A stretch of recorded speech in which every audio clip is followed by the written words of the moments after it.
t'avais dit que pour devenir millionnaire, il te faut lire ce livre-là, celui-là ou encore celui-là. Je suis désolé de te l'annoncer, mais tous ces influenceurs et marketeurs qui ne cessent de répéter que leur réussite vient des livres qu'ils ont lus et qui te recommandent les 5, 10 ou 100 livres qui ont transformé leur vie, te mentent et te cachent un gros secret. Je le sais parce qu'à 25 ans seulement, je génère plus de 30 000 € par mois avec mon business et cela en étant parti de rien. Pourtant, ce sont absolument pas ces livres qui m'ont aidé, mais dans cette vidéo, je vais te révéler quelle est la meilleure chose à faire si tu veux vraiment réussir dans ta vie et dans ton business. Et surtout, tu verras si tu dois continuer à lire ce genre de bouquins ou s'il vaudrait mieux les jeter à la poubelle. Mais avant de répondre à toutes ces questions, tu t'es jamais demandé pourquoi on a cette folle obsession de toujours lire des livres sur le business, la réussite et l'argent? Est-ce vraiment par nécessité ou il y a un truc beaucoup plus sombre derrière?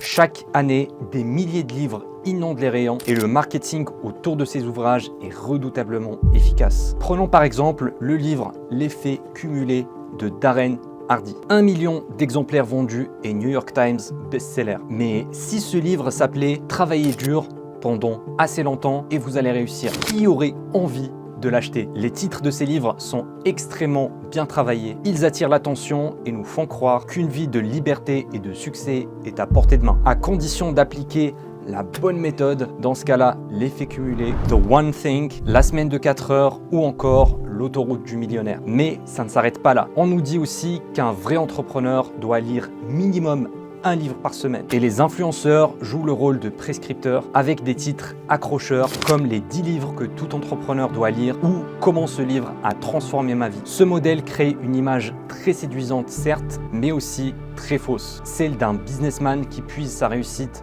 directement dans les livres. Mais ça a aussi donné naissance à un nouveau type de marché, ce que j'appelle le bullshit business.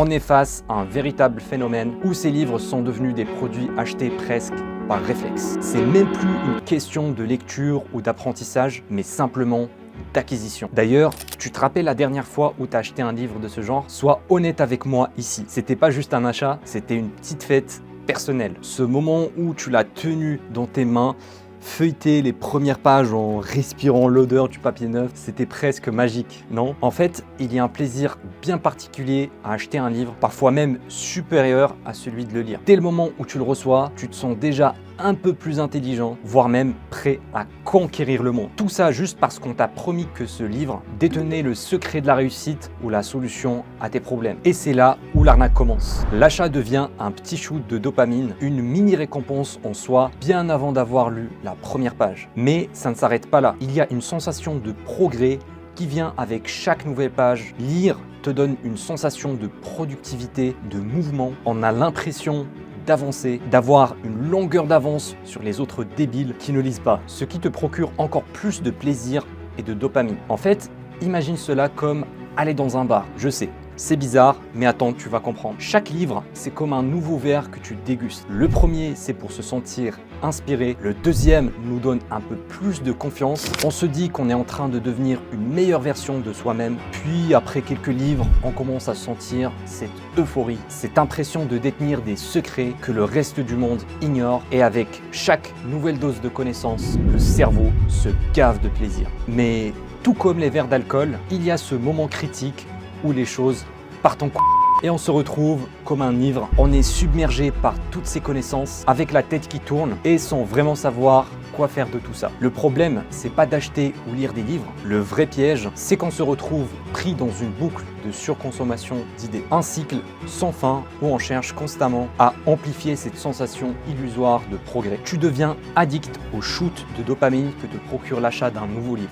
Et les marketeurs entretiennent ton addiction pour vendre toujours plus. Ils te promettent la liberté financière à quelques centaines de pages près pour te garder au final prisonnier. Tu me diras, on parle de bouquins, pas acheter un paquet de cigarettes. C'est pas un peu abusé de parler d'addiction? C'est vrai, je te l'accorde, la lecture en soi, c'est plutôt quelque chose de sain. Tu accumules des informations essentielles et tu évites des erreurs qui pourraient te coûter des années. Mais ça, c'est si ces livres t'aidaient vraiment à te lancer. En réalité, c'est tout tout le contraire. Pour t'expliquer quel est le problème, prenons l'exemple de Thomas. Thomas veut se mettre sérieusement à la musculation. Il a une motivation de fer. Mais avant même de s'inscrire dans une salle de sport, il décide d'abord de se former en lisant tous les livres qui existent sur le sujet. Il se plonge dans des ouvrages sur la nutrition, les types d'exercices, les différents programmes d'entraînement et même la psychologie de la performance. Il veut tout comprendre, de l'anatomie musculaire au secret des athlètes. L'idée est simple, une fois qu'il sait tout, il pourra établir le plan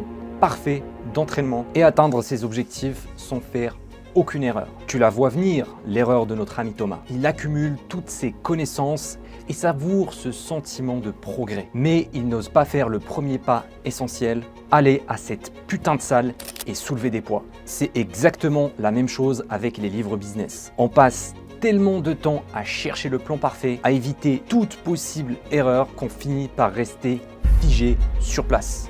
On est comme Thomas, rempli de théories, mais sans jamais entrer dans l'arène. Cette quête incessante de la méthode ultime crée le piège du perfectionnisme. On se dit qu'il vaut mieux tout maîtriser avant de commencer, pensant que plus on connaît, moins on aura de risques de nous tromper. Mais cette idée de perfection cache une peur bien plus profonde, celle de l'échec. Dans l'entrepreneuriat, tu peux pas tout planifier à l'avance, parce que même avec la meilleure préparation, la réalité est imprévisible. Les erreurs font partie du processus et chaque tentative est une opportunité pour apprendre ce qui marche vraiment. C'est un peu comme si tu te préparais à naviguer en haute mer. Tu peux étudier toutes les cartes, apprendre chaque technique de navigation et t'entraîner en eau calme. Mais une fois que tu es en pleine mer, tu fais face aux vagues, aux courants imprévisibles et aux tempêtes que tu pouvais jamais anticiper. Ce n'est qu'en étant là à ajuster tes voiles et ton cap en temps réel que tu deviens un vrai marin. Dans l'entrepreneuriat, c'est pareil. C'est pas en restant sur le quai que tu apprends à naviguer. C'est en affrontant directement les vagues du marché une après l'autre.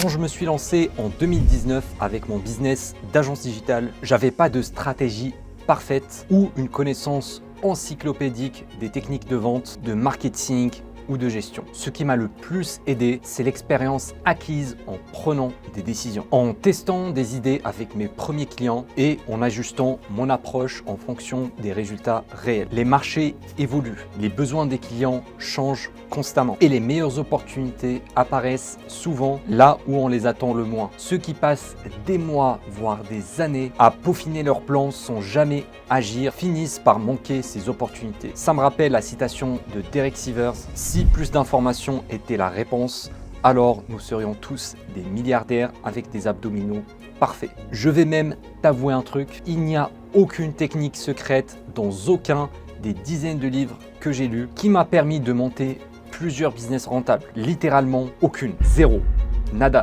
Les entrepreneurs à succès ne réussissent pas parce qu'ils ont suivi le plan parfait. Ils réussissent parce qu'ils ont osé se lancer malgré les doutes et les incertitudes. Mais sache que moi aussi, j'ai été pris dans cette spirale de lecture intense. À une époque, je passais des heures, voire des jours à lire sans jamais réellement passer à l'action. C'est devenu comme un rituel. Lire pour se sentir productif sans jamais voir de résultats concrets. Mais ce qui m'a permis finalement de sortir de cette spirale de surconsommation, c'est un déclic. Quand j'ai compris que l'école m'avait formé à lire, à absorber de la théorie pour passer un examen, mais pas à prendre des actions concrètes dans le monde réel, à ajuster mes tirs et à apprendre de mes erreurs. L'école nous pousse à avaler et vomir des connaissances pour des notes, pas à agir et à expérimenter pour faire avancer nos projets. Tu l'as compris, l'école ne forme pas des entrepreneurs, elle forme des esclaves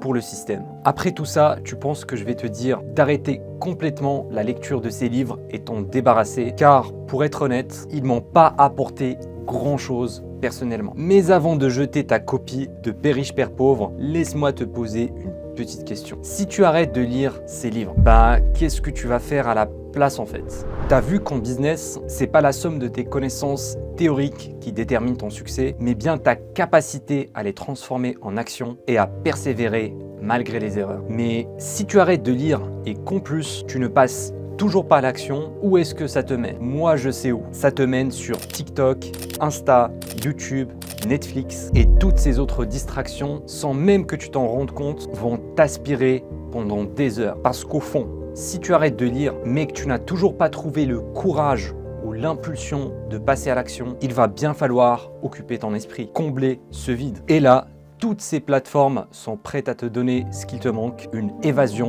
facile, une occupation sans risque et une gratification instantanée. Je passe pas tout mon temps à lire, c'est vrai. Je cherche pas à acheter le nouveau bouquin que tout le monde recommande. Mais c'est pas pour autant que j'ai remplacé la lecture par des heures de scrolling sur les réseaux et surtout, ce n'est pas pour autant que j'ai complètement éliminé la lecture de ma vie. Alors oui, même si lire seul ne suffit pas, ça pourrait tout de même t'apporter un éclairage, des perspectives, des idées. Et même si tu ne passes pas à l'action, la lecture peut te servir d'inspiration alors que rien branler de ta journée, ça sert vraiment à rien. La solution est dans l'équilibre. Lire sans fin, sans jamais rien appliquer, c'est comme remplir une voiture d'essence sans jamais tourner la clé. Après, entre lire un bouquin et regarder Netflix, la lecture reste bien sûr une meilleure option. Cela dit, n'oublie pas que chaque heure investie à lire doit se traduire en actions concrètes. Parce qu'à la fin de ta vie, lorsque tu vas regarder en arrière, ce ne sont pas les heures passées à lire dont tu te souviendras, ce sont tes accomplissements, les résultats que tu as obtenus, les risques que tu as pris et les expériences marquantes que tu as vécues en construisant ton business. Maintenant, j'ai un petit conseil à te donner et c'est le plus important. Arrête de planifier. Mon ami, il est temps pour toi de quitter les bibliothèques et de commencer ta propre aventure. Tu dois devenir le héros de ta propre histoire, comme je l'ai fait il y a 5 ans maintenant. Oui, tu vas commettre des erreurs. Oui, tu vas rencontrer des obstacles. Oui, ça sera parfois terrifiant, mais c'est la seule vie qui mérite d'être vécue. Par contre, tu n'es pas obligé de commettre toutes les erreurs. Tu peux aussi prendre des raccourcis. Et c'est justement pour ça que j'ai créé une formation entièrement gratuite pour créer un business en ligne capable de te générer des milliers d'euros sans bullshit ni fausses promesses. Dans cette formation que tu trouveras dans le premier lien en description, je te montre chaque étape essentielle de la mise en place de ton projet jusqu'à l'acquisition de tes premiers clients sans nécessité d'investissement initial ni d'expérience. Je partage aussi les stratégies concrètes qui m'ont permis de générer plus de 30 000 euros par mois tout en étant libre. Alors, si tu veux enfin transformer tes connaissances en résultats et découvrir un business model qui fonctionne vraiment, clique sur le premier lien en description et on se voit de l'autre côté